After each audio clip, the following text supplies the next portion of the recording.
Vasudevaya. Namo Bhagavate Devaya. Om Namo Bhagavate Vasudevaya. Vasudevaya. Gayatrira Arte e Granta Arambana. Satyam Param Sambandha Dimahi Sadhane Prayojan. Now this is a verse from Madhya Lila 25:147. So, in the beginning of the Srimad Bhagavatam is an explanation of the Brahma Gayatri mantra, Satyam Param Dimahi. We meditate upon the absolute truth. Here, Dimahi indicates the execution of devotional service and the attainment of the ultimate goal of life. Shri Krishna, who is Satyam Param, the supreme absolute truth. Om Agyan Timiram Dasya Gyanasya Sumiritanena Tasmai Shri Guru Shri Chaitanya Manobhishtam Stapita Dhamena Bhutale Ayam Rupam Kadamayam Tadati Dadadvicha Padantikam Vandeham Shri Guru Manam Shri Shri Guru Vaishnavam Pasha Sahagana Raghunathan Vitam Tam Sam Sadevam Advaitam Savadutam Parikala Sahitam Krishna Chaitanya Devam Shri Radha Krishna Kadam Lalita Shri Vishakam Vishakavitam Cha He He Krishna Krishna Karunandana Dina Bhagavad Pate Gopesh Gopika Gopish Gopika Kanta Kanta Radha Kanta Namaste Sapta Saptakatana Gauram Radhe Radhe Vrindavaneshwari Visham Krishna Devi Namami Namami Hari Priye Vanchakalpatarubhya Sakapapurvyacha Kripa Sindhubhya Titanam Pavanebhyo Sanam Karnebhyo Vaishnavebhyo Namo Namaste Jai Shri Krishna Chaitanya Prabhu Prabhu Nityananda Shri Shri Advaita Advaita Vasudevaya Shivasati Gaur Bhaktavinda Hare Krishna Hare Krishna Krishna Krishna Krishna Hare Hare Hare Hare Hare Hare Ram Hare Ram Hare Ram Ram Rama Rama Hare Hare Hare Krishna. Hare Krishna. Oh, yes. Trying to share. Can you see my screen? Yes, we can see it. We can see Prabhu. Yeah, I'm trying to always use this Gauranga Darshan summary, which is quite good. But one way or the other, sometimes it defaults. Yeah. Anyway, let me put it in again. Yeah. Okay, somebody went to India, so I got the whole book now. Okay, good. Yeah, actually, I sent you even by computer on your email this. I know. This But it computer. was hard to open it, so then I just got the books. Yeah, of course, yeah. Books always better, yeah, you're right. So basically what happened in that third chapter,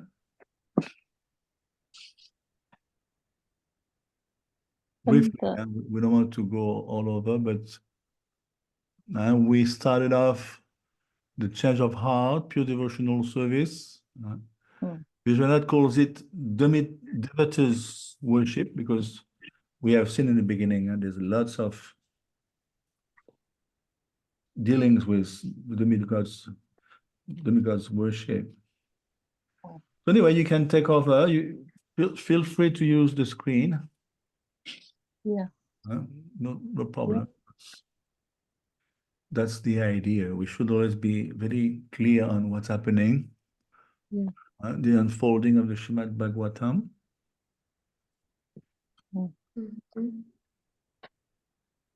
So feel free to intervene. Basically, we can do a recap, small recap of the third chapter. How does You know what, Prabhu, we haven't finished the third chapter. Why are we doing recap of the third chapter? Because we finished up to 19. Let's do no, until, but we're almost finished, and we're going to finish today. okay. So at least you can recap up to 19. So chapter 3, as you mentioned, it's about pure devotional service. So we see in the beginning, there is the mention of the difference between demigod worship and performing pure devotional service at the lotus feet of Krishna. Yes. And especially, it's a gradual process that you see demigods have, I mean, people have desires. So it's explained for particular desire who are the demigods to worship, to go to them for their desire to be fulfilled. And then ultimately we understood that any desire you have, material desire, or even if you don't have desire, you should come take shelter of the Supreme Personality of Godhead, as it's explained in the verse, Akama Sarva Kamova Moksha Kama Udaradi. So what happens when one does, what's the difference if one approaches a demigod to fulfill certain desire and one who approaches for the same fulfillment of desire to the Lord? So usually the demigods have the ability to fulfill the desire, but they don't have the ability to purify ones from these desires. It keeps on coming, and the person is never going to be satisfied. But someone coming to Krishna, Krishna has a way to satisfy this person's desire in such a way that he gets purified from the desire also. Yes. And also there was the explanation of Tivra Bhakti to Krishna. And actually, if we approach the demigods with the proper consciousness in relation to Krishna, not independent of Krishna. So if we approach them as Krishna's, they are Krishna's servants, so that's the proper consciousness to approach a demigod. Yeah. And also we see that Shonaka has always, he has such an intelligence that he always find a way to make Sutta Goswami describe Krishna's quality, pastime, and activity more. So we see how he will ask questions, what Parikshit Maharaj asked to Sukdev Goswami. And we also learn that how Parikshit Maharaj, he was a great devotee from childhood, and actually the children from young age, even Prabhupada we see, they tend to imitate the parent who are devotee into deity worship. And little bit of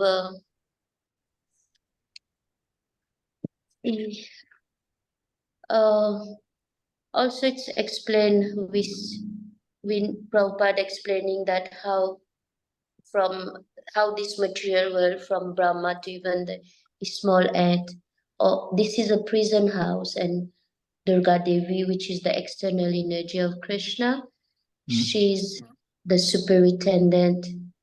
And as long as someone doesn't work out to get out of the prison, they will be always under the effect of the three modes of material nature. Yes. And yeah, Okay, it's a very good start.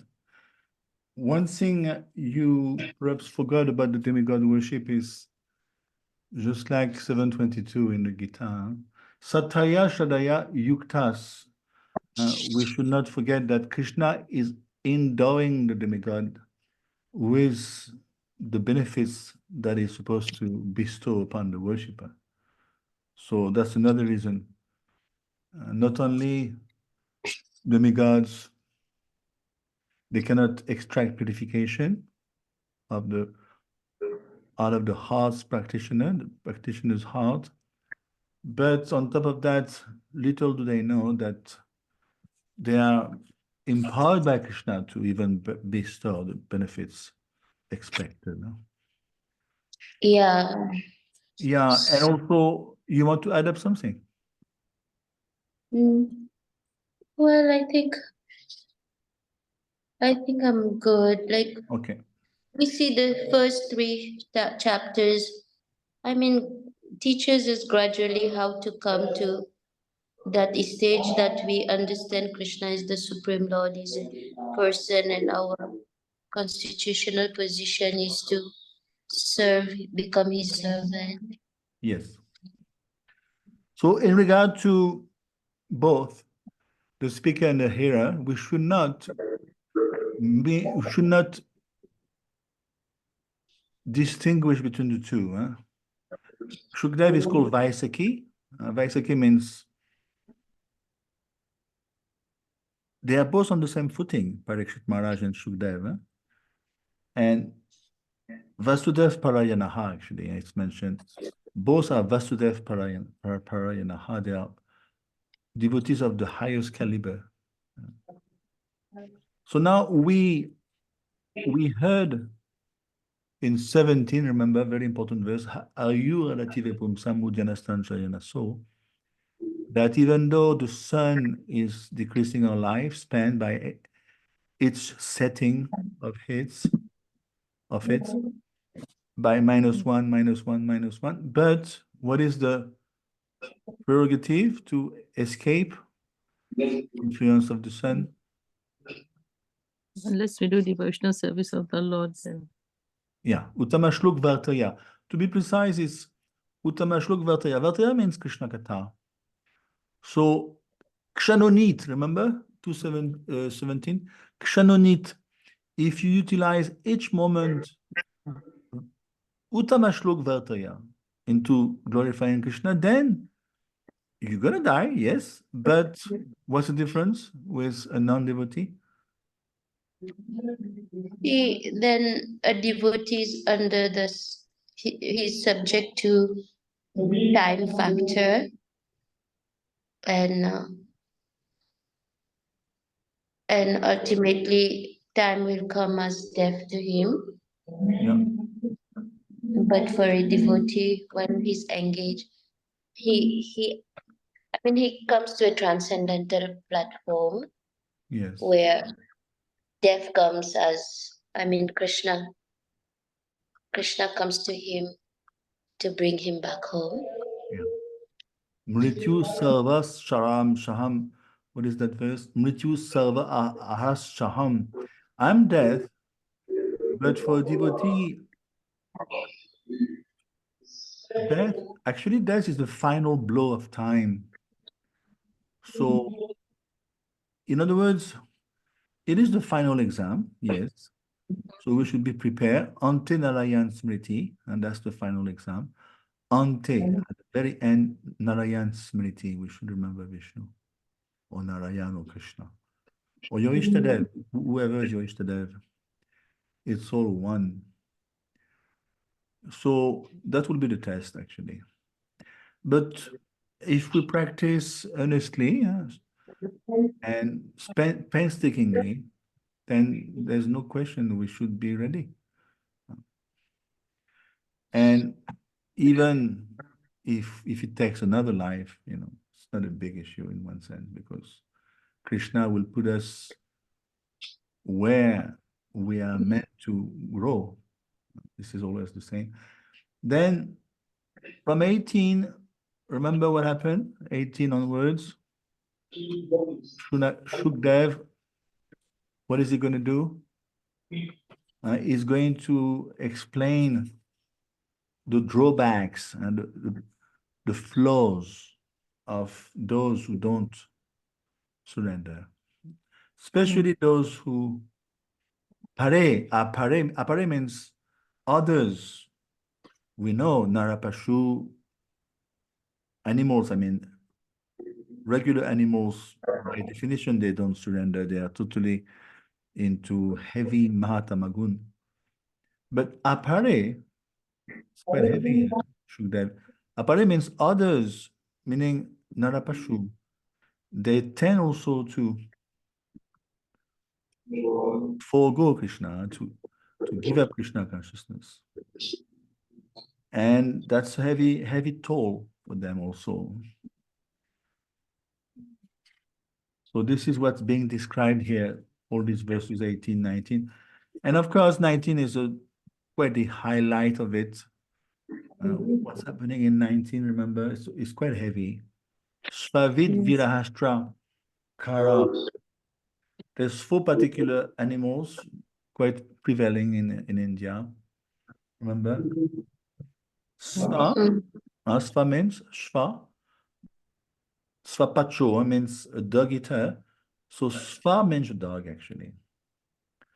Vidvaraha, Vidbhuja sometimes it's called in. Rishabdev calls it Vidbhuja or Vidvaraha. Varaha, we know. I saw 2 Varaha the other day. Vidvaraha Hog who eats too. Vara means the hog that eats too. Yeah, Vidbhujam, yeah, there's a verse in the 5th canto. He eats stool. Ushtra, what is Ushtra? Ushtra means camel. And Kare means an ass. So those 4 are quite highlighting the epitome of foolishness. And unfortunately, practically everyone in this material world fit into one of the other of the categories.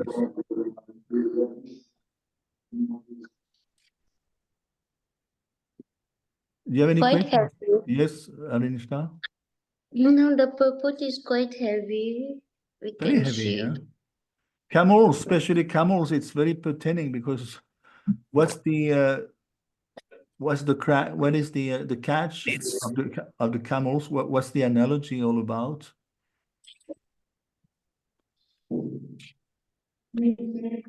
Quite heavy, See yeah. the camel, he eats thorns, and that thorn hurt his tongue, and the thorn is mixed with its blood, and the camel think that this is sweet and tasty, Yeah, and his own blood, actually, yeah. But you can see how satirical it is, how cynical it is, actually. This is Bhagavatam doesn't shoot in the breeze. It's extremely direct, straightforward, and pertinent. It's a big eye-opener. Okay, so now we're going to be ending, by Krishna's grace, the end of this 3rd canto, 3rd chapter. We are going to finish with 5 shlokas, which in details is going to depict the limbs, the arms, and so on. What are the symptoms of those who don't surrender? In other words, we are capitalizing on 19, those 4 animals we discussed, Apare, Narapashu. What is the details? In what sense do they not surrender, pertaining to the limbs and etc.? They become a verse, and it's quite dramatic, actually. So Shukadev is quite extremely intense in his presentation. Huh? He's an acharya. He doesn't dilute the messages. This is to wake us up, actually. So let's hear the end of this chapter. Bile Bataru Kram Vikramamye Na Shrinvata Karna Pute Narasya Jiva Sati Darduri Kela Sutta Na Chopagayatyu Guraya Na Chopayatyurugaya Gataha. One who has not listened. I think Mataji's like No, this too is coming. Go ahead, One- Mataji. Yeah, Mataji, and there's too much noise from the background. Okay, so what I'm going to do, it's true. There is a wedding here, so I'm going to mute my mic. One who has not listened to the message about the prowess and marvelous acts of the personality of Godhead has not sung or chanted loudly the worthy songs about the Lord to be considered to possess ear holes like the holes of the snake and tongue like the tongue of the frog. So here in 20, Prabhupada is telling us about this ear holes and the tongue and comparing to snake and frog who has not sung or chanted loudly like they have just wasted their life. And 100% of the service of the Lord is to chant very loudly too. Like devotees' duty is to chant loudly. And they talk about what is devotional service when senses are purified in relation with the Lord by all senses. And senses are impure when engaged in sense gratification and engaged in mundane affairs. Service to Lord purifies senses, and that's in Bhagavad Gita.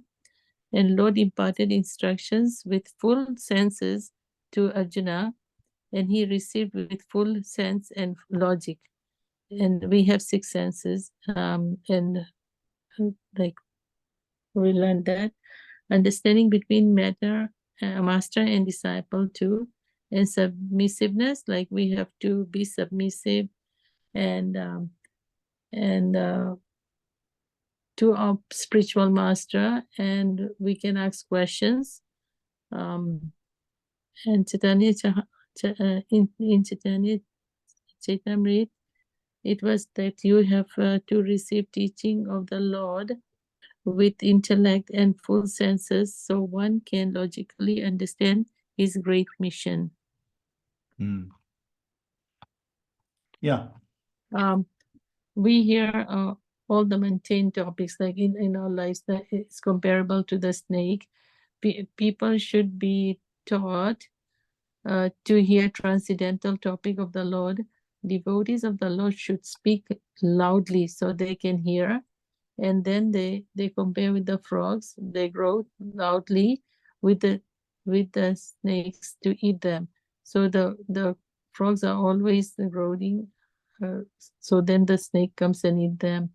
So human tongue is given to chant the Vedic hymn, not for croaking like the frogs. And asti, they talk about asti, A-S-T, A-S-A, asati, A-S-A-T-I, asati. Asati, yeah. A woman who has become prostitute, no good quality. If you don't chant, you can be compared to a prostitute. Similarly, tongue is given for chanting the Vedic hymns. This will be considered a prostitute when engaged in chanting some mundane nonsense. So our tongue is given for chanting the Vedic hymns or chanting about the Lord's name. Wonderful. That's it, Prabhu. So, yeah, this is quite lamentable. Huh? Yeah. And we are going to go over the different parts of the body being criticized, because they don't Yes. partake of the Lord's glories. They could easily avail themselves of those facilities, but they do not. For some, they misuse their free will. This is the problem. And because of that, the tone becomes offensive, asati, offensive. Like if you hang out with an unchaste woman, you lose all your piety. So in the same way, if you hang out with a provocative tongue, if your tongue is provocative or we say ill-mouthed, your mouth is ill, you tend to spit venom at others, then you're going to lose all your piety. It's very heavy. So even though a person becomes successful by performing bhakti, even with one of his limbs, they are criticized because otherwise since they are otherwise useless. But people tend to pass judgment on devotees. You are useless. You are jobless. Little do they understand that actually even one of the limbs is sufficient. You can become successful. Kumara ashaget pragyo dhamam bhagavatani iha dulabam manusa janma tadapya dhruvamartadam. This is 761. Artadam, this Krishna consciousness is so much artadam. Artha means extremely value, a lot of value. Artadam. Even a little bit of flickering or, how do you say, a glimmer of devotional service can confer upon you pure success. That's why we should start early. Kumar acharet pragyo. But people criticize. They have no brain, basically. So we are going. We are going against the trend. I sent you last night those videos of Bhakti Vikash Maharaj. Yeah, I saw that. It's very heavy, yeah? And it's quite clairvoyant. If he can foresee, even ISKCON, there's some kind of a new trend in ISKCON. Things are becoming diluted by some, in terms of music, in terms of attire, in terms of mixing, and people, and even leaders. He was saying even leaders are becoming affected. Some leaders.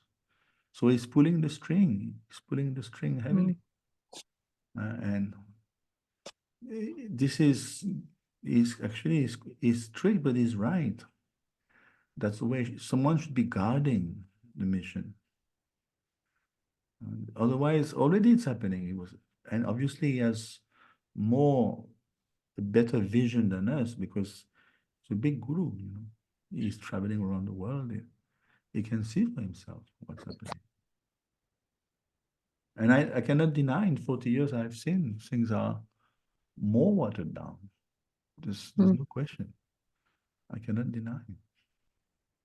Bhara Parampata Kirita Jushtam Apyutamangam na Namen Mukundam Shavo Karo no Kurute Saparyam Harela Satkanshana Kankanova. The upper portion of the body, the crown with silk turban, is only as heavy.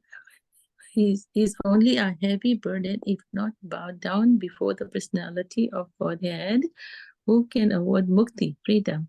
And the hands, although decorated with glittering bangles, are like those of the dead men, if not engaged in the service of Godhead Hari. So in this purport, Prabhupada is explaining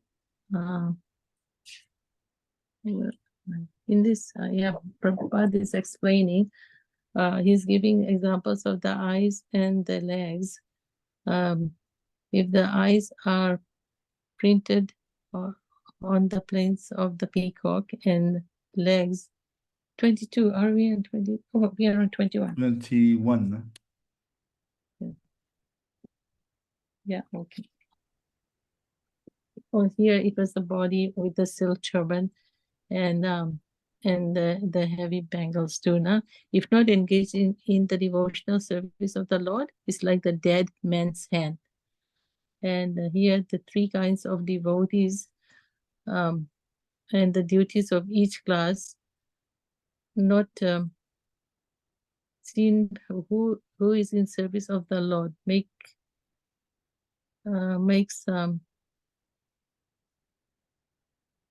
whatever with the devotees and non-devotees first class. So there is, in ISKCON there are three kinds of devotees, right? They are that Kanishta Adhikaris, Madhyam, and Uttama Adhikaris, right? Yes. What they are seeing, like who can see what, and the Lord in temple and the deities can is the same as the Lord, and the eight and then the Archa Vigra, it's made with the 8 items, different items like the stone, wood, metal, earth, paint, sand, mind, jewels. So all of them should be regarded equal. So any kind of the Vigra is okay in process of devotional service. And it gave the example of Uddhava. Uddhava was a great devotee. And then hearing process is presence of Lord. In Bhagavad Gita and Srimad Bhagavatam, it says it's very essential. The hearing process is number 1 to be like we should do that. And the turban, they give the analogy of the turban to bow down, and these are non-devotees with devotees. It says the devotees with the heavy turban can sink down, right? Yeah. Like sink easily, sink in the ocean. And the non-devotees will get disease and everything. They'll be diseased. Devotional service take heed of great warning. So we should take heed of great warning. And then the bangles are compared to the common men. And then they give the example of Maharaj Pratap Rudra, who swept the temple, and in Rath Yatra he swept the road in front of the Rath. So we should engage our senses and mind through the devotional service of the Lord. Yeah, thank you. So it's very interesting because he's categorizing the different adhikaris, we know, like you mentioned, Kanishta, Madhyam, Uttam. And did you notice what he says about the Madhyam? Whom should he accept as disciples, the Madhyam? It's quite peculiar, but it's a fact, huh? The Madhyam means he's a preacher, but whom should he accept? He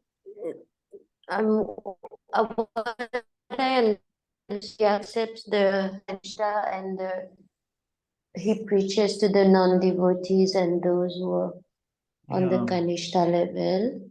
Yes. Why is that?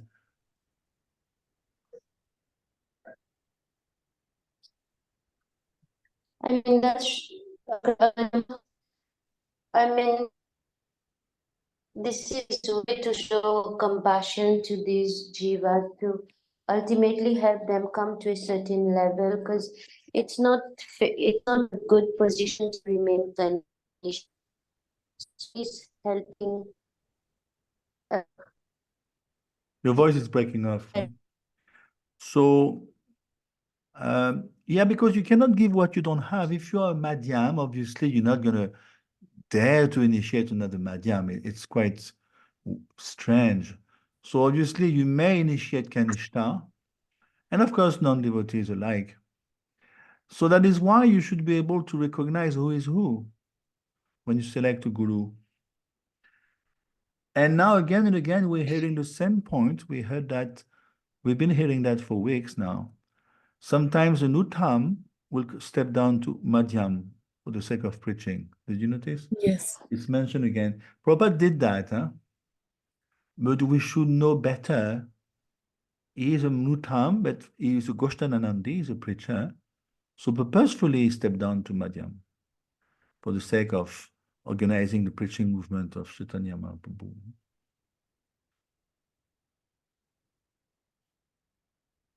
So now, as far as the Kanishta is concerned, what is the prerogative, according to Srila Prabhupada, how the Kanishta should conduct himself? It's mentioned also in 21.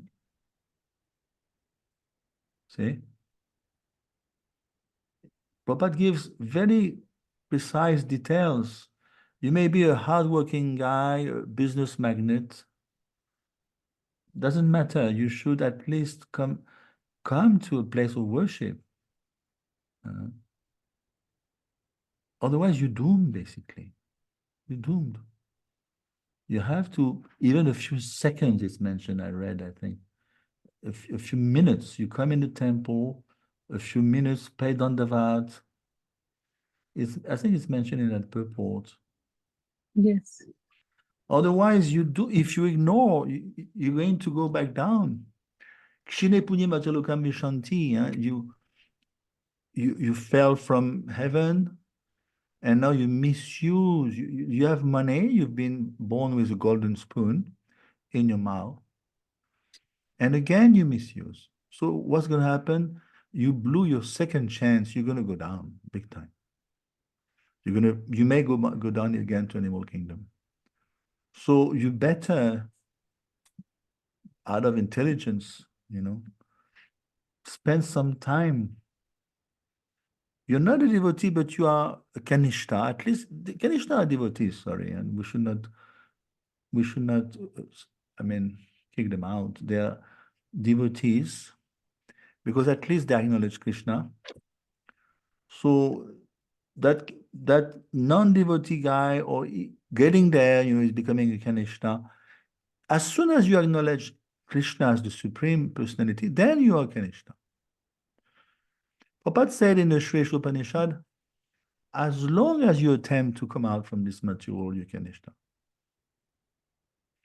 Even as long as you bicker amongst yourself, quarrel, your face is pliable, you're Kanishta. And of course, you can break it down further down, Kanishta, Madhyam, Kanishta, Uttam, Madhyam, Kanishta, Madhyam, etc. You can break it down like that.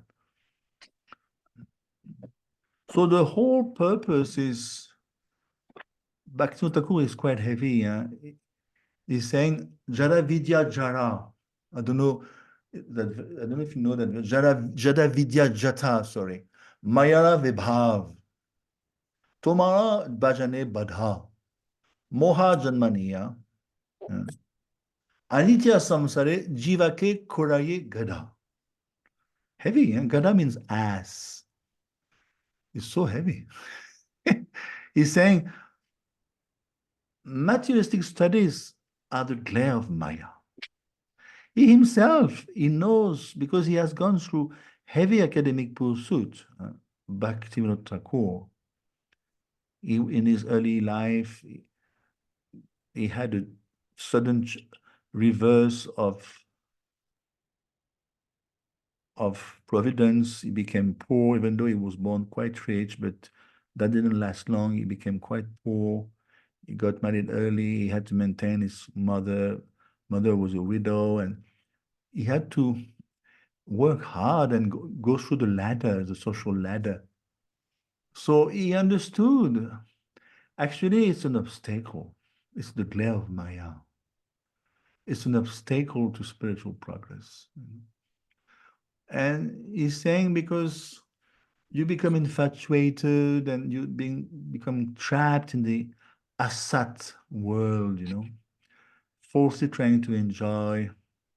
And he's saying intense studies make a fool of yourself, Gadha. That was the point of Maharaj yesterday again. He said, Even lots of devotees are, going for PhD and giving 10 years of their precious life. It's questionable. Some leaders will say, no, it's very important. And others will say it's a total waste of time, actually. Anyway, Bhaktivinoda Thakur was on one of the rare, only two of them, two Indian gentlemen were High Court judge, can you imagine? Supreme High Court judge, only two Indians in those days. So he has seen the whole glamour of the social ladder in India in 19th century under the Brits. So he knows what he's talking about. Yeah.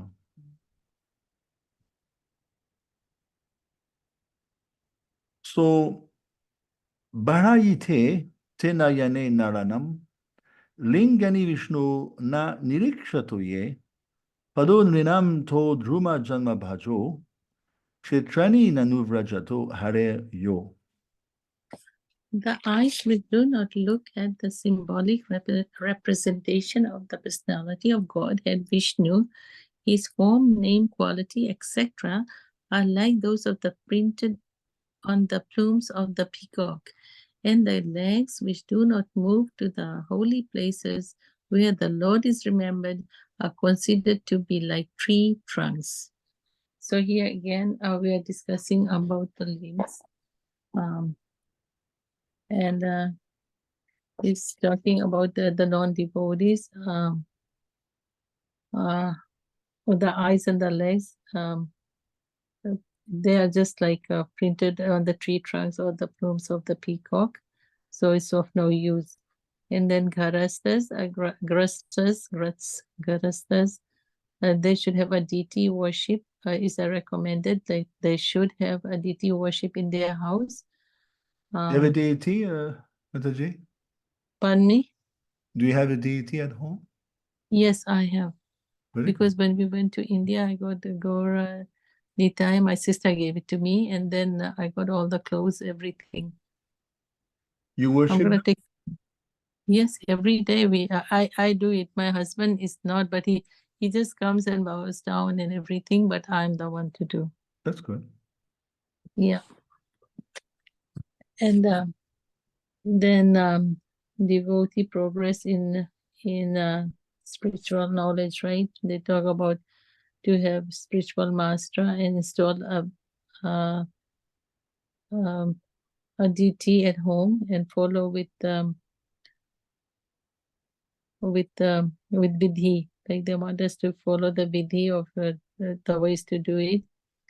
And they also Prabhupada talks about if you have children 12 years of over, they should be initiated. And there's 8 services in a day when we do, but that happens in temple. I don't even do the 8 services, but I do the meals and everything. So at least 3-4 times a day. And it's a daily, like we have to have we have to worship from 4 a.m. to 10 p.m., but we should always have Krishna in our mind. Like Krishna should be the center of our living. And for non-devotees, they have the useless mundane books knowledge, and it's not sufficient. Archana is practical. And what is spiritual knowledge? It's a combination of the theoretical and practical knowledge. This is guaranteed way to attain spiritual perfection. Attaining of neophyte devotees depends. The training of the neophyte devotees depends on the spiritual master. So some neophytes will come, but at least they must have a spiritual master or a senior devotee. Otherwise, they'll be just hanging here and there. Who can be expert, right? To take care. And then gradually, it's a gradual process when they can come into bhakti and back to Godhead. And then the qualities of a spiritual master here, they're talking of what do spiritual masters teach neophyte devotees. Vigraha, and the area of worshipable form of the Lord I said it's 8 kinds, engage in devotional service by decorating and dressing, cleaning the temple. So those people should be engaged in these kind of things nicely and slowly, and neophyte so it helps the neophyte in realization of transcendental name, quality, form, etc. of the Lord, and how to save neophyte. So we can engage them in service of Lord for dressing, decorating the temple, kirtan, reading Bhagavad Gita and Srimad Bhagavatam. They should hear. And if there's no temple at home, go to the nearest temple, sing the decorations, well-dressed deities, and sanctified temple. It infuses the mundane mind with spiritual inspiration. So, and sometimes visit Vrindavan, and formerly kings got temples constructed with help of 6 Goswamis. So that's why the temples were constructed, because of this worship and everything, so then they can have a place to go. And what is the duty of the common man? To take advantage of temple and festivals in holy places of pilgrimage by following the footsteps of the great acharyas.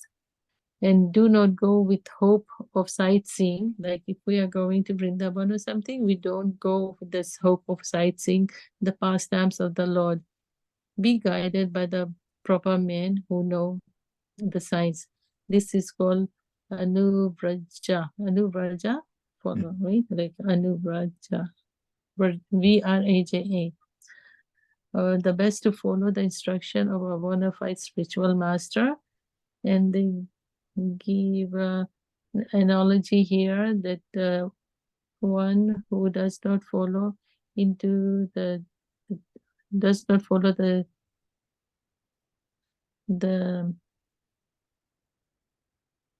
If you don't spiritual master inquire, is like a tree that does not move. yeah, So Druma. really, yeah. So the misuse on these visits to pilgrimages by sightseeing. So we should not be just doing that. Thank you, Prabhu.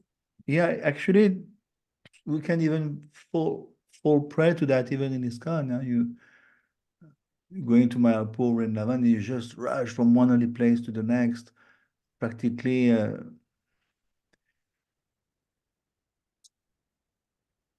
in a Yes. erratic manner, and you tend to do it superficially. Oh, today we're going to see this island, and tomorrow this island. So you're like as if someone is visiting London or something.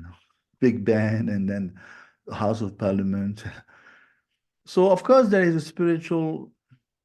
It's candy coated with spirituality. You are in the Dham, yes, but the main thing is to, first of all, go with someone who knows the place. Like you are in Puri, you go with Madhavanand. I never met someone in my life more conversant with Puri Tattva than Madhavanand. You go to, of course, now he's old. I used to go out, hang out with Din Bandhu in Vrindavan. And Mayapur, there's great souls also. They can take you around. So that's the main thing. You have to inquire what's the connection, what's the lila all about in this. Tell me, and try to understand the lesson behind the lila.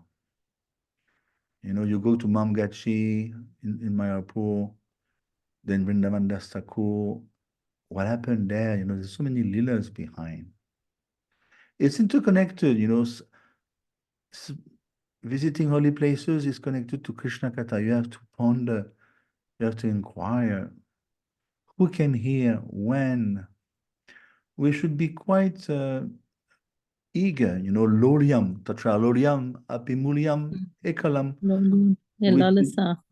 And then in this way you can absorb yourself better. You can see in some places, you can see the O-A-R of that Mahaprabhu he used in the boat. He was himself rowing the boat. You can still, so that I don't know how you pronounce O-A-R, or. Yeah, or, yeah. It's there. You can touch it. I I've haven't seen I've it. I seen went there. you go to that place in Mayapur, it's called Firefly Darshan on Bikakalna. Mhm. So it's a great impetus for absorption, but you have to go go with someone very expert, so it's extremely relishable. My Guru Maharaj used to take us Puri, Vrindavan. He knows the place in and out, and it's extremely beneficial. Yeah, So Prabhu, when you go to Puri, then you need at least like a week to be there to Madhavanand. really. If you go to Puri, you have to meet Madhavanand. Oh, Okay, I went to Puri, but we did not know who to meet. you have to go with Madhavanand Prabhu. It's Yeah. amazing. It's like, he must be an associate of Mahaprabhu. It's totally beyond words. Okay, so Jivan Chavu Bhagavatangri Renum Najatu Martyu Bila Betayastu Shri Vishnu Padya Manujastu Lasya Sva San Chavu Na Ved Gandam. The person who has not at all at any time received the dust of the feet of the Lord's pure devotee upon his head is certainly a dead body. And the person who has never experienced the aroma of the tulsi leaves from the lotus feet of the Lord is also a dead body, although breathing. This was such a heavy purport, but it's so beautiful. So here, they're still talking about comparing the limbs to the dead body, like people who are not in devotional service, right? And breathing dead body, and then they talk about breathing dead body and comparing to ghost, and ghost Breathing is dead body is a dead. ghost, basically. Yeah, it's a dead subtle body. Um, and then similarly, ghost like non-devotee who is not who does not respect the pure devotee, nor Vishnu deity in temple. Lord does not accept from them any offerings. So those the people that are not respecting the pure devotees or the deities, so the Lord doesn't accept anything from them. And then Prabhupada talks about a dog, like in this present life, people love their dogs. Um, and then to love a dog, you have, when you go to somebody's house, you have to love the dog first, and then then love the beloved, right? Because the dog is the master of the house. And the stage of pure devotional service is to serve pure devotees of the Lord. That is the stage of pure devotional service. So if you haven't done that, you cannot, like, there's no means, like there's no advancement in your devotional service. And condition of devotional service is servant of the pure devotee. So you have to be a servant of the servant and the servant of the pure devotee, right? And sentiment of pure devotee who has served another pure devotee. So it's in parampara, right? Dasa, nadasa, nadasa. Okay. You are the servant of the servant of the servant. And then Prabhupada talks about the Paramhansa stage of life. When Rishabh Deva, the son of Bharat Maharaj, right? And then the Jata Bharat story. And that's when the king committed the sin with the pure devotee. And then he compared with the medicine. You have to do Abhishek of his lotus feet. Vina Yeah. Mahapada Rajo. Yeah. Yeah, and then he's comparing it with the medicine that can save one from the snake bite. Like if you are worshipping the lotus feet, the dust of the lotus feet of a pure devotee, that is maha, like is on a high stage. That's what we should be doing. Yeah. One is and then Paramhansa stage is attaining the Lord at Paramhansa stage, like one is blessed of the dust of the feet of the great devotee. Like this was a very good chapter with a lot of the dust of the great devotees, and not by tapasya. Like you cannot get to the stage by tapasya, Vedic worship process, and you cannot get there by acceptance of renounced order of life, not discharge of duties of house, whole life, not by charity of Vedic hymns, not performance of penance, not within cold water, and not before blazing fire. So the one can only be blessed by the dust of the feet of the great devotee. Only Krishna has a proprietorship on us, like he owns us, and pure devotees, one devotee can deliver another devotee. So like the worship or like of pure devotee is very, very, very important in our lives. Krishna Yeah. is never obtainable directly. So never think that you can go to Krishna like direct. No, because Lord Chaitanya, he designated himself as the most obedient servant of the Lord, who maintains Vrindavan gopis too. And pure devotee never approaches Lord directly. He tries to please the servant of the Lord's servant. Lord becomes pleased. Only then you can relish the taste of tulsi leaves stuck in the feet, in his lotus feet. Lord is never found in Vedic literature, but approachable by pure devotees. In Vrindavan, pure devotees pray for the mercy of Srimati Radharani. So one way to get to the personality of Godhead is through Radharani, the pleasure potency of Lord Krishna. Mercy of Radharani is available easily through pure devotees, and once she recommends you to the Lord accepts the devotee in his association. So in conclusion, seek the mercy of the pure devotee, then that of the Lord. Directly by doing so, by goodwill of devotee, the natural attraction for the service of the Lord will be received. So you cannot go to Krishna directly. Yeah. No means, no.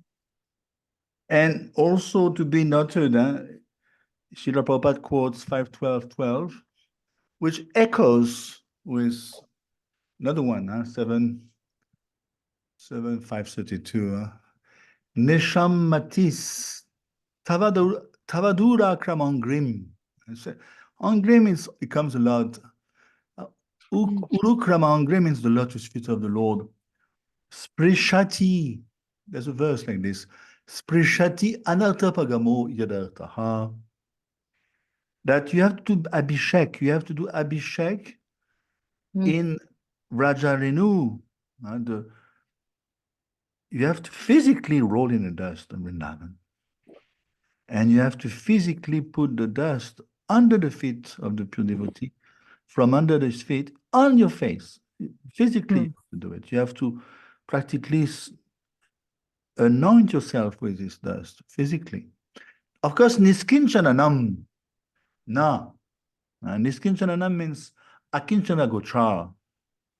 Someone who has nothing to do. He has pure level. He has everything actually. He's a pure devotee, but is depossessed. Navrinitayavat. It means you have to accept. Otherwise, basically, you cannot make it. On a very high level of Krishna consciousness, you need, this is a very important item of advancement, Vrajarenu, and the feet, the dust of the of Vrindavan, especially coming from when they walk, When Mahaprabhu would walk, behind there would be pits in the road. Can you imagine? Big pits. People would dig.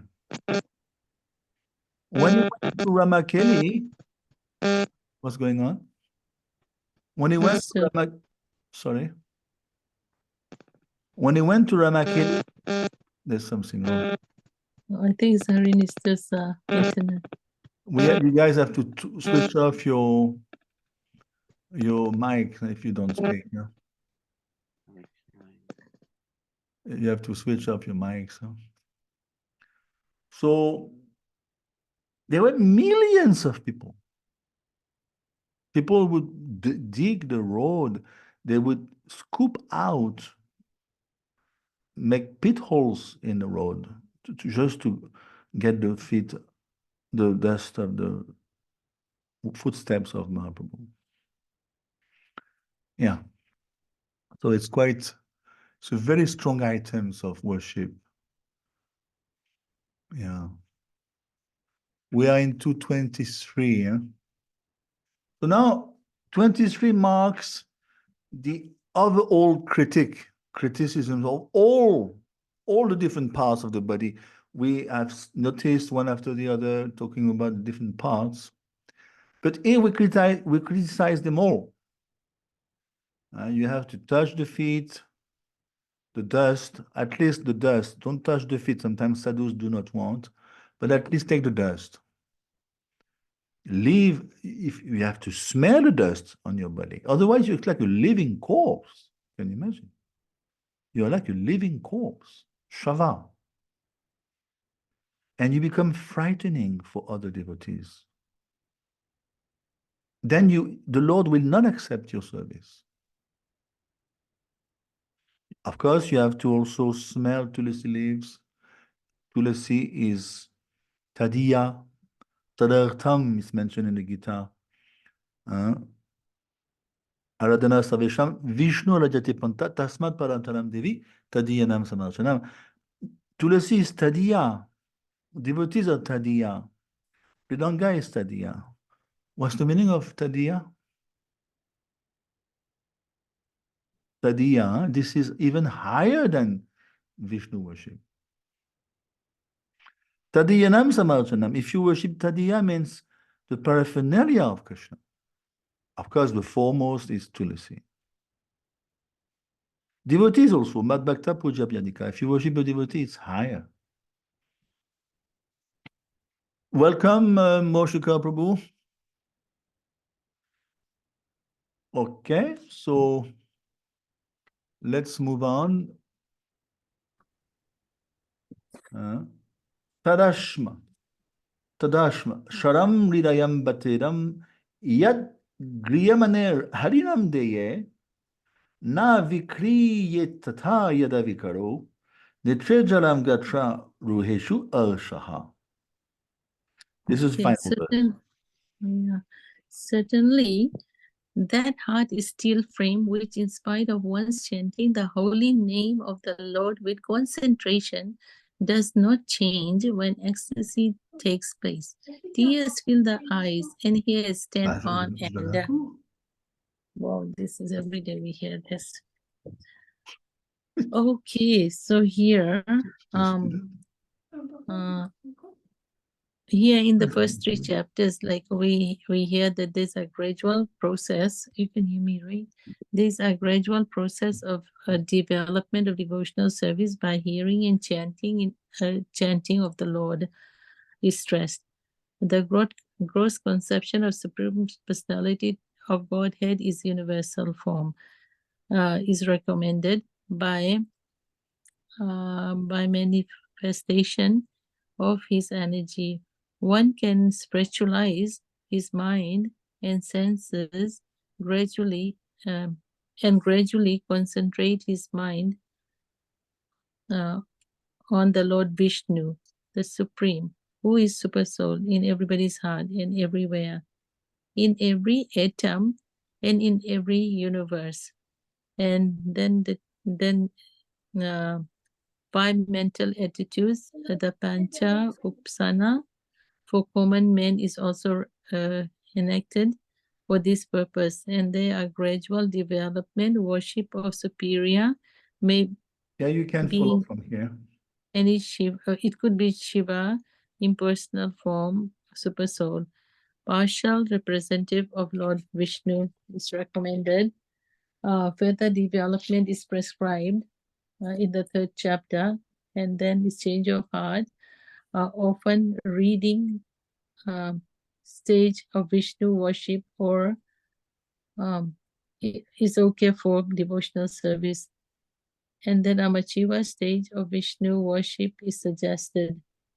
And this is all about the change of heart here, spiritual culture, change of heart of living beings, which is eternal.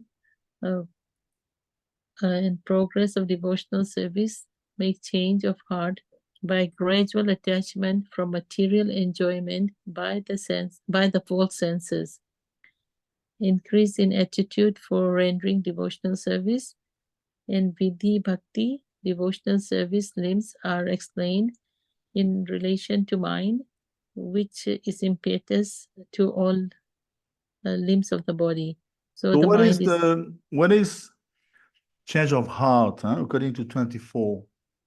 It's important to understand what is he trying to say, Srila Prabhupada here. There must be a change of heart. Yeah. And if there's no change of heart, you haven't attained anything. Yeah, so how would you define the change of heart? Change of heart, like some of the symptoms that you get, like ecstasy or signs of tears in your eyes, and then standing of the hairs on the body, those are the symptoms of that. How do you provoke the change of heart? This is very important to understand. It's mentioned in 24. How do you bring about the change of heart? Because remember, he's talking about Vedi in 24. Yeah. What is Vedi Bhakti? Vedi Bhakti is Yeah, go ahead. Nishta is back on okay, she's on WhatsApp now, so she wants to participate. Go ahead, Nishta. Beginning, one has to develop taste for devotional service through hearing and chanting. Yes. And, as you mentioned, Vidhi Bhakti means perform regulated devotional service.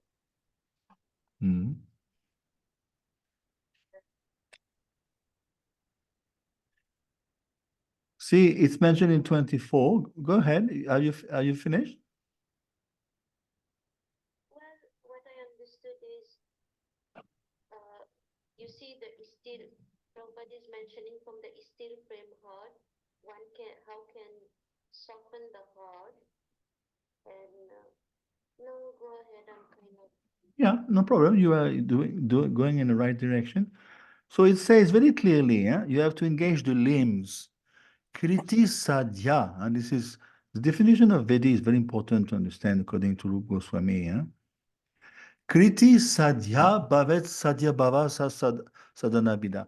Kriti sadhya means you have to engage the senses. If you don't engage the senses, there is no scope of reaching out to the change of heart. As simple as that. Kriti sadhya bhavet sadhya bhava. See? Potentially, bhav is there in your heart. Nitya Siddha Krishna Prem Sadhya Kabunoy, Shavanadi Sudachite, Kalaye Udoy. So how do you want to reach to bhav?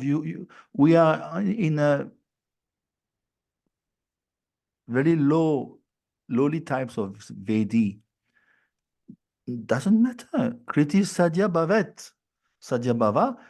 Then if you keep on engaging your senses, just like a little boy or girl, he walks, he stumbles and falls. But after some time, he runs like a rabbit. Because it's in him, the propensity to run is there. It's inherent to the frame of a human being. So in the same way, bhav is dormant. Nitya Siddhasya, it says, Rupa Goswami is very expert in defining Nitya Siddhasya Bhavasya Prakatyam Riddhi Sadhyata. Potentially it is there, it is latent, it is dormant. The only precursor, the only trigger is engagement of the senses. Prabhupada says here the nose, the hands, the legs, just like Maharaj Ambarish What is that verse? Vekunta gunanu varnane, Vachamshi Vekunta gunanu varnane. You have seen Maharaj Ambarish using his legs. Can you imagine? He's the Chakravarti of the whole Jambudvip. What does he do all day? He goes to the temple, he worships Tulasi, and the kingdom was flourishing. He delegated everything to his ministers. He said, you guys take over. I'm just going to do pure devotional service. He's called a Matpara. Can you imagine? Matpara Bhakta. It's on the highest platform of Bhakti. At the same time, he's Chakravarti, emperor. He has delegated, but he himself is so much steeped in Bhakti that the whole kingdom is running on its own practically. Of course, under the purview of the ministers. Because Krishna is so much pleased. Krishna is going to reciprocate with him by making the kingdom running smoothly. So this is the answer. The change of heart will take place propelling you to bhav, provided you use the senses. If you don't use the senses, it's going to stop right away. This is the bottom line. That's what Prabhupada was very, very clear. What did you do today? I noticed, I spoke to devotees. They told me, you haven't even finished to pay your obeisances. He would say, what's the report? What's the report? What did you do? He's still offering his obeisances. Prabhupada was like, I want result. What's the report? He was like that. So then, of course, Srila Prabhupada is warning us with all these rascals and this Prakrita Sahaja. They imitate the Asta Sadvika Bhav. What are the Asta Sadvika Bhav? The Asta means 8, Sadvika Bhav. You know the 8 symptoms of ecstasy? Yeah. They will imitate them. Can you imagine? I've seen in India. One time, Srila Prabhupada, he was reported by devotees, oh, there's a great soul. He is crying tears like anything, shedding tears. You know Prabhupada, what did he tell them? He told them, he didn't even come down in the temple himself. He told them, you kick him in the belly, very, very forcefully. Can you imagine? And the devotees kicked him in the belly. The guy left. Prabhupada didn't even come down. He's so convinced they are imitators. And the whole purport is there at the end of it. Prabhupada is going to list the Asta Sadvika Bhav, and there's 8 Asta. It's all mentioned there. Can you see? Shanti, Avyata Karadvam. If you don't waste your time, this is a very clear trait of advancement. Don't waste your time. You can see a devotee who doesn't waste his time, it's a mark of advancement. That's not the only mark, but it's definitely one of them. Shanti. Shanti means you see, you are quite done with material desires. Then Mana Shunyata, you're quite devoid of pride anymore. Pridelessness, you know. Virakti. Virakti is higher than Vairagya. Vairagya means Vairagya Vijanilja Bhakti Yoga. Sarvabhauma explained like that. You have to cultivate Vairagya, but Virakti is higher. Virakti means even in the midst of sense gratification, you're not affected. That's very advanced. Even you are surrounded with women or any means of sense gratification, you are totally aloof and not even repulsed or not even embarrassed. This is Virakti. Then what else? Namgani Sadaruchi. Of course, you have a very, very deep taste in Ruchi in Nam. You know, Priti Dasati Stale. You love living in the Dham. One time, Prabodhananda Sarasvati is one of the greatest poets. He was the uncle of Gopal Bhatta Goswami. He said, someone who tells me to live Vrindavan, I kill him. Can you imagine? He's attached to the Dham. Over and beyond everything else. So these are the symptoms of Asta Sadvika Bhav. Now, at the very end, Bhopal is saying something about it may happen that you have semblance of Bhav. Do you know anything about that? Very interesting. It's not Bhav, yes, but a semblance of it. Can you please explain? Resemblance of Bhav. Yeah, read 24 at the very end. How to deal with that? Okay, therefore, to show the tears in the eyes, trembling, perspiration, unconsciousness, etc., is condemned. And they can, however, get in touch with the pure devotee of the Lord and rectify their bad habits. Otherwise, they shall continue to be stone-hearted and unfit for any treatment. A complete progressive march on the return path home back to Godhead will depend on the instruction of the unraveled scriptures directed by the realized devotee. So try to explain what it is. Otherwise, I will. Okay. It's coming from Bhakti Rasamrita Sindhu because there is room for semblance. Huh? And Rupa Goswami defines even what is a semblance of Bhav. But we have to be quite precise as to the symptoms. Even what are the symptoms of semblance? It's important to know. Do you know anything about that, Arinishta?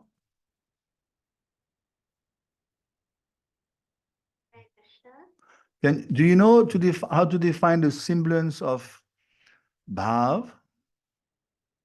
What are the characteristics of a semblance of Bhav?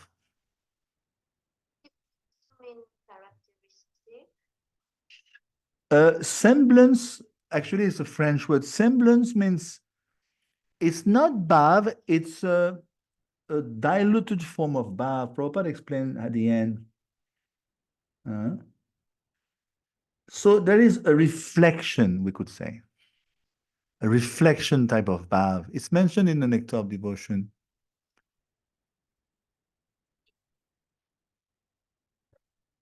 More about that reflection of Bhav. Yeah. So let me tell you what it is.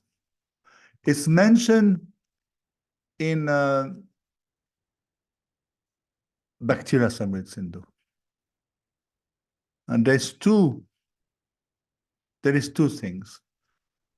Unless Moshika Prabhu wants to perhaps participate, I can see he's here. Are you there, Prabhu?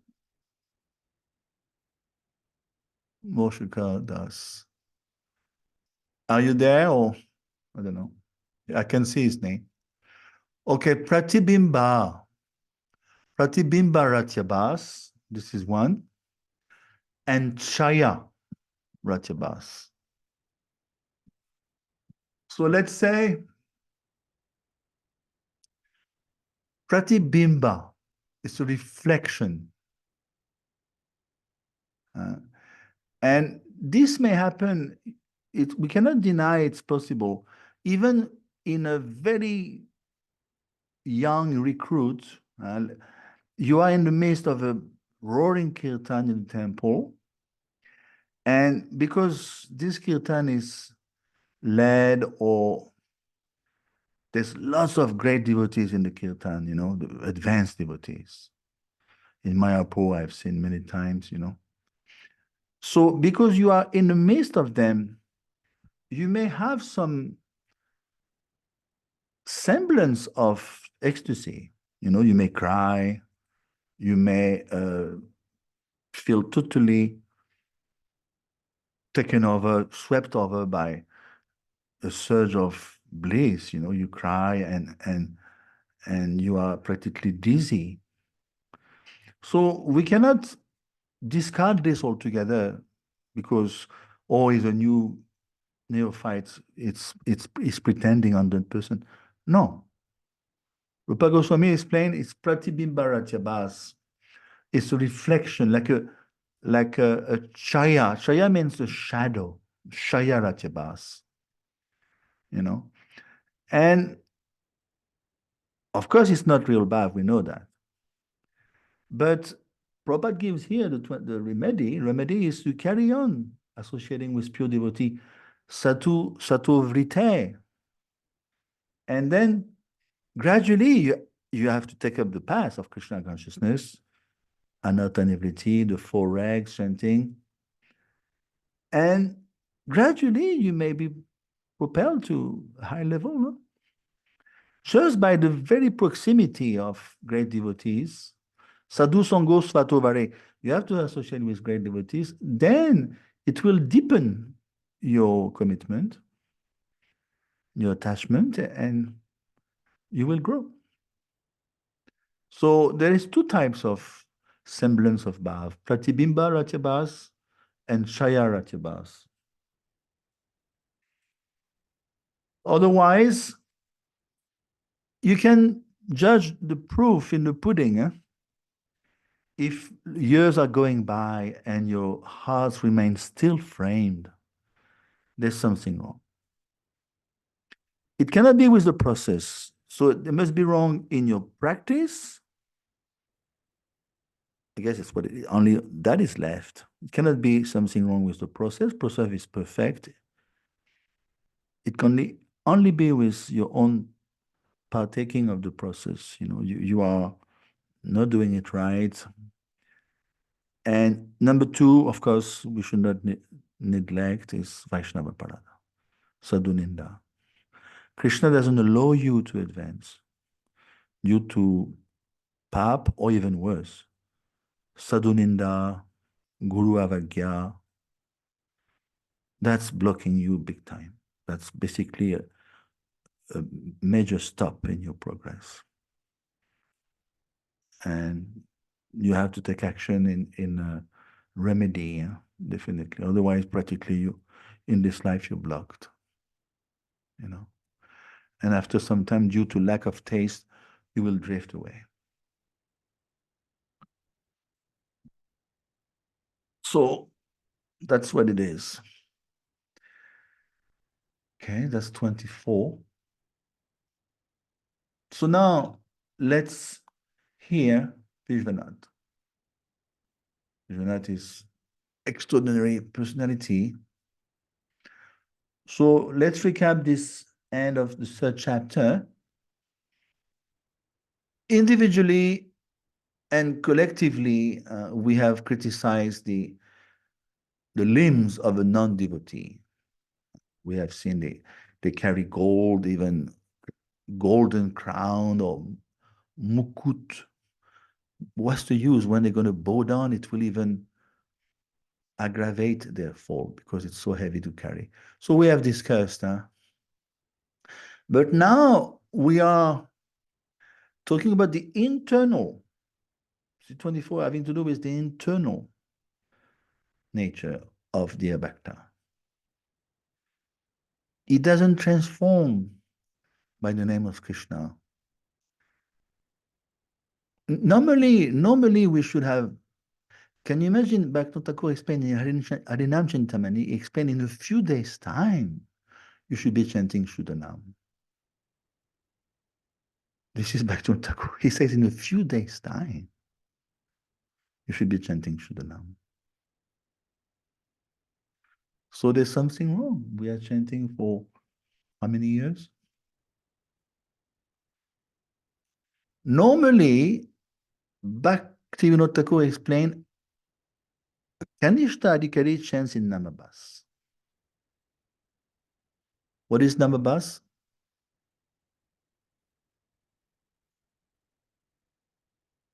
There's 3 levels of Nam, remember? Namaparad, Namabas, Shuddhanam. Yeah. Offensive without inoffensive and perfect stage. Yeah, Namabas means, Abbas means, Chanting. how do you say, a clearing stage. Yes, the clearing stage. Just like in the morning, it's dawn. You don't see the sun globe, but already it's lit up. You see around you. You see, it's called dawn. So this is Namabas. The clearing stage. You are striving strenuously to avoid the offenses. That's Namabas. If you don't strive, it's Namaparan. Namaparan means the holy name transformed into the alphabet. It's no more the alphabet, no more the holy name. It's just the alphabet. This is what Bhaktivinoda Thakur says. So a good Kanishta, can you imagine? Kanishta is the lowest level. A good Kanishta chants in Namabas. There is no scope for Namaparad. It's not even listed in the Shastra. So we should undergo transformation. And we know that there's a long way to go. The body hair should stand up. If it doesn't happen over the years, it's Namaparad. You cannot get it both ways. It's very simple. There must be Namaparad somewhere. And there's 11 of them. So we have to assess ourselves. Where am I doing? What am I doing wrong? Now, Rupa Goswami explained very beautifully. There's one level which is called Nishadva. Nishadva means your heart is quite hard and still frame. But still you exhibit Sattvika Bhav, but with no emotion. In other words, you have some Sattvika Bhav, but no emotions. You may tear, you may shed tears, but it's not real Sattvika Bhav. It's called Nisattva.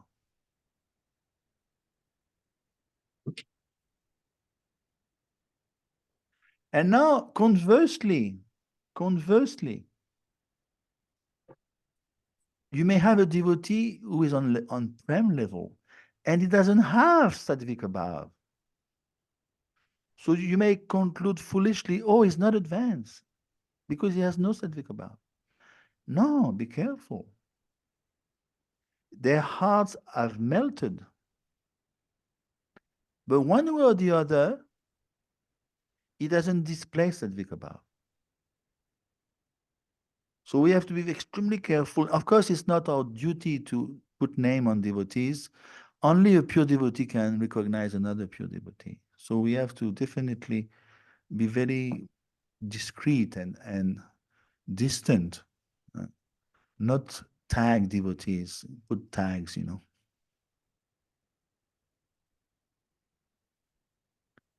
But by all means, we should assess with ourselves, where do we stand?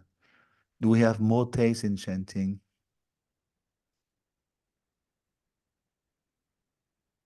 Like that.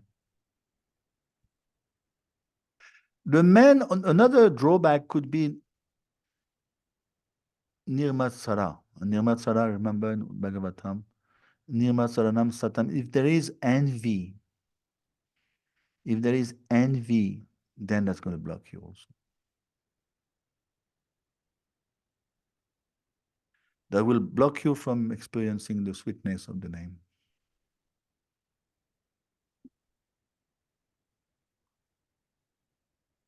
Envy, basically, that's the only thing that you cannot convert it into Krishna consciousness. You can convert lust, you can convert anger, You cannot convert envy. There is no spiritual counterpart for envy.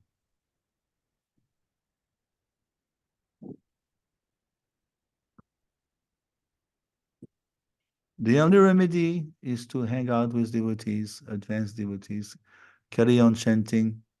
If you have made offenses, go to that offended devotee and bow down, wash his clothes, do something. Yeah.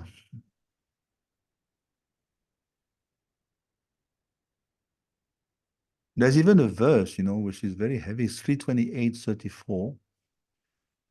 The unfortunate yogi who has developed love for the Lord, full of all sweet qualities, whose heart is somewhat soft because of devotion, whose body hairs stand on end in ecstasy, who is constantly overcome with intense tears of joy, gradually withdraws his hook like mine from the Lord's form.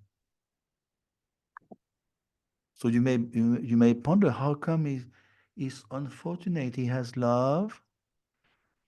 The Lord has lots of sweet qualities. His heart of the devotee has somewhat softened. He's got body hair standing on end. He cries. But look at his mind. His mind is hook-like.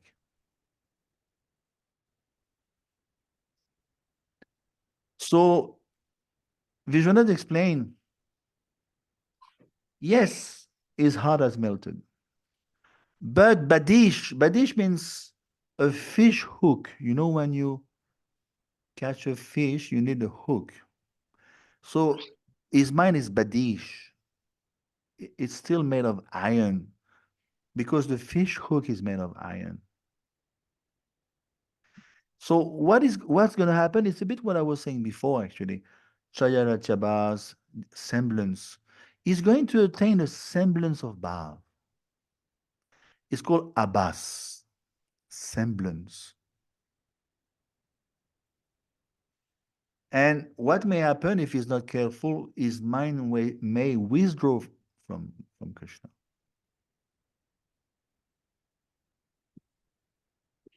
So Vishwanath is warning us. Why should we give up the Lord? But Vishwanath explained by the bhakti in this meditation, he cannot be called a devotee. He can be called a yogi because he gives pain to the limbs of the Lord. Why? Because he still has this fish hook in the heart, which is hard and bent. So the main thing is, what is fish hook means, what do you call it? In English, what's the word? Deceitfulness. Yes. It's called bait.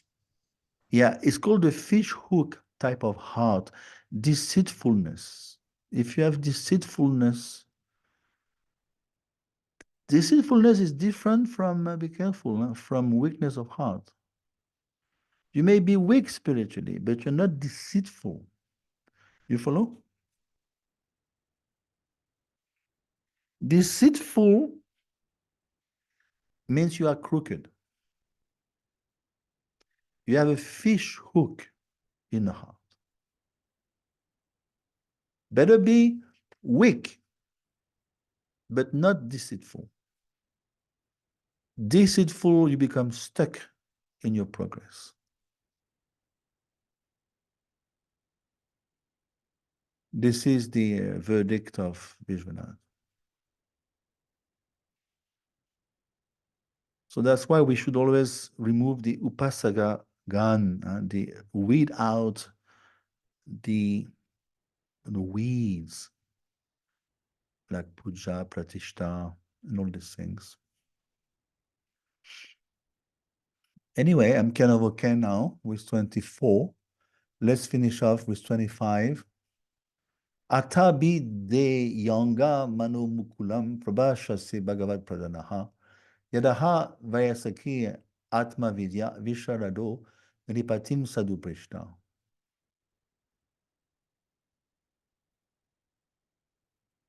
This is the last verse. O sage, please tell us. Okay, okay, Yeah. and Go O ahead. Sukadeva Swami, your words are pleasing to our minds. Please therefore explain this to us as it was spoken by the great devotee Sukadeva Goswami, who is very expert in transcendental knowledge and who spoke to Maharaj Parikshit upon being asked. So Yeah. here, that ends the 25th. So you can see, ever since 14, can you imagine? Shonaka has taken over the show from 14 onwards all the way to 25. So for 11 shloks, Shonaka is kind of warming up Sutta to again speak. So he's like praising, he has come up with very lofty words. Sorry, shloks like, remember, 17 was a key shlok, Ayo Harati Vepumsam. What is the use? If you don't utilize one moment in Krishna's service, Uttama Shlok Vartaya. Then he came up with depicting all those in details who don't surrender. So you can see, Shonaka is endowed with a great deal of bhakti. He has the power to re-inspire Sutta to speak further. He has been speaking since 14. We are in 25. He's quite deftly, very deft at inspiring the speaker. So great, very great quality in the devotee. Someone who can inspire someone to speak. Great quality. And what does it say in 25? Just speak like your guru. Finish. Because Vishwanath explained actually that Sutta at this point he mentions to Shonaka, what should I tell you? I mean, I spoke a lot already. So then Shonaka says, you just speak whatever your guru had told you. There's nothing else to say. As you can imagine, practically he's ordering Sutta. This is, see, you have to understand, there's a great intimacy between the speaker and the hearer. They are on the same note, on the same platform. If there is no speaker, there is no hearer. If there is no hearer, there is no speaker. As simple as that. It's part of the same equation. Anyway, we'll stop here. Okay, so we'll start with chapter 4, the process of creation. Next. Yeah, we're not going to start now because it's No, next time. It's 6:54. Yes. Yeah, almost 7. So anyway, we kind of 24 kind of summed up the first 3 chapters. We discussed Krama. Remember the Krama Muktas? They concentrate the mind on the Virat. Yes. And then we discussed also the Labdopashanti. Those who are higher still, they should, with the control mind, meditate on Vishnu, because Vishnu is Antaryami, is Shakshi, and Shakshi means the witness. It's better off than Virat, of course. And of course, in the 3rd chapter, we discussed Bhakti in opposition to demigod worship. And we discussed the superiority of Shonaka. Shonaka is the epitome of a good hearer. And you will see Shonaka will go very high because he's the model, the best model of the hearer. And you're going to see how he's going to finish his life. It's magnificent. Yeah. So I'm all set for today. You have anything to say? No, Hare Krishna, Prabhu, everything was so good. It was very, very big chapters, but it was really nice. Yeah, this is, second canto. We're moving into the Bhagavatam. Huh? Yeah. So there's different divisions of anarthas. We should know them. Huh? First one is Hridaya Durbalya. You know what is Hridaya Durbalya? No. It's called weaknesses of heart. Oh, yeah. So there's 4. Within that group, there is 4. One is attachment to objects not related to Krishna. Let's say you love your computer. You use your computer, okay, in Krishna consciousness, but you love it. And so that's Hridaya Durbalya. You're over-attached to objects not related to Krishna. Number 2, Vipralipsa and Kutinati. That's also Hridaya Durbalya. You understand? Vipralipsa? Okay. Vipralipsa, how can I say? Let me explain Kutinati, as this one I know better. Kutinati means you try to create dissension between devotees. I'll give you an example. When I was in America, I had one godbrother. He was not initiated. I used to call him Milky. He was very white. His complexion was very white. He was from Holland, extremely white. I used to call him Milky. So, and one day he made a severe mistake. My guru blasted him for 1 week. Can you imagine? Have you been blasted for 1 week? You know what he did? He witnessed 2 devotees talking bad about another devotee. So try to understand. 2 devotees are talking bad about a third devotee who is not here. So Milky, what he did, he went to see that offended devotee. And he told him, oh, do you know? Those 2 devotees are talking very bad about you. Oh, okay. That's Kutinati. My guru was so heavy, he blasted him to tears for 1 week. He was in tears for 1 week. For telling them? Yeah. He told him this is Kutinati. I still remember today that took place around 2000. I was in America in those days. Kutinati, this is what you just put fuel on the fire. Already it's bad.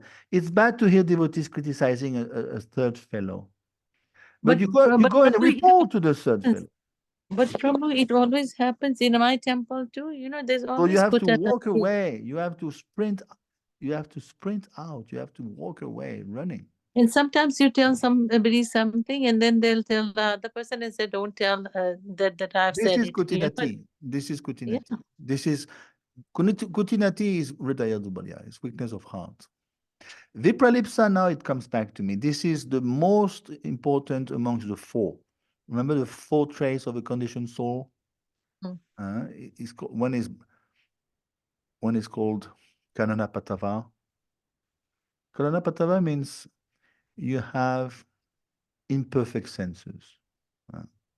You know the example in the Shresha Upanishad. You see the moon in the sky, and the boy will say, oh, it's so small, the moon. No, it's Karanapatava. The moon is higher, twice as big as the sun, actually. Yes. So that's one. Then Brahma. Brahma means you are prone to illusion. You want to cheat? And this is what it is. Thank you. Vipralipsa means you cheat. You have a tendency to cheat. This is the most powerful amongst the 4, Vipralipsa. So this is Hridaya Durbalya. Kutinati is Hridaya Durbalya. Envy is Hridaya Durbalya. Puja, Pratishta, you love to be worshipped. Even Guru can fall prey to that. They love to be worshipped. Now you find another division which is called aparad. So aparad is very clear. The name itself is revealing. Aparadha, Mhm. against Radha. That's heavy. It's much worse than Pap, or much worse than Hridaya Dobalya. So there's millions of types of aparad. Namaparad, Seva Parad, Vaishnava Parad, Dhamma Parad, Jiva Daya Parad. Even you offend a non-devotee, that's a parad. I'm not going to go into the details of that. You can Okay. look it up, Harinan Chintamani. Then another category of anartha is Asat Trishna. You know what it is? Asat Trishna. Asat. Asat, Against not Krishna? Krishna, Trishna with a T. Krishna. Krishna means thirst. Oh, You have a thirst for Asat. So it could be sense objects. Sense object means simple. What your senses are attracted to. Heavenly pleasures. Siddhi, you want the Asta Siddhi, Lagima Anima. Mukti is also Asat Trishna. We have discussed in 17, Mokshakam. According to Vishwanath, it's even worse than Savakam. Because they consider themselves liberated. But they are Avishuddha Buddhaya. They are just not liberated because the Buddhi is Avishuddha. So it's a gross form. Actually, it is the last snare of Maya.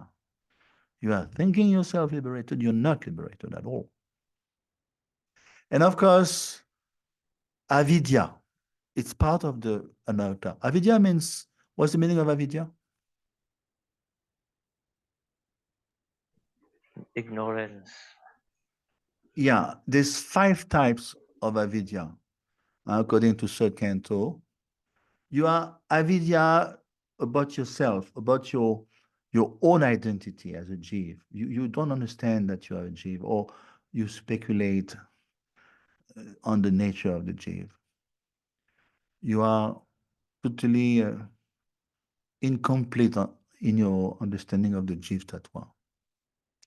Number 2, you are also befooled as the position of Krishna tattva. You are not clear on the position of Krishna. Even Atrimuni was on that level. Can you imagine? Atrimuni is a Manasa Putra of Brahma. He wanted a son like God. That's great. But then the 3 Gunavatars came, Vishnu, Brahma, and Shiva, and they told him, which one you want? And he didn't know. So then they came as 3. They gave him 3 sons. One expansion of Vishnu, one expansion of Shiva, one expansion of Brahma. And Prabhupada said he was not clear as to the identity of Krishna. So that's number 2. And then you are not clear on the sadhana tattva, the sadhana process, abhidaya tattva. What should I do to grow spiritually? And then, of course, you're not clear on the Prem Bhakti. So we should read about Prem Bhakti, because Bhakti Siddhant, Sarasvati Thakur, says that at least we should know it's there. Even the gopis we should read about. We should know it's there. We cannot ignore, oh, I'm not advanced enough, Prabhu. At least you should know it's there. And then another type of avidya is pratikul bhakti. You're not aware of what is pratikul. Pratikul means unfavorable. You have to be aware of what is unfavorable. So these are 4. These are the 4 types of anarthas. Hridaya Dubalya, Aparad, Asat Trishna with a T, and the 4 types of avidya. And once we have kind of cleared that away, then we come to Nishna. Hare Krishna.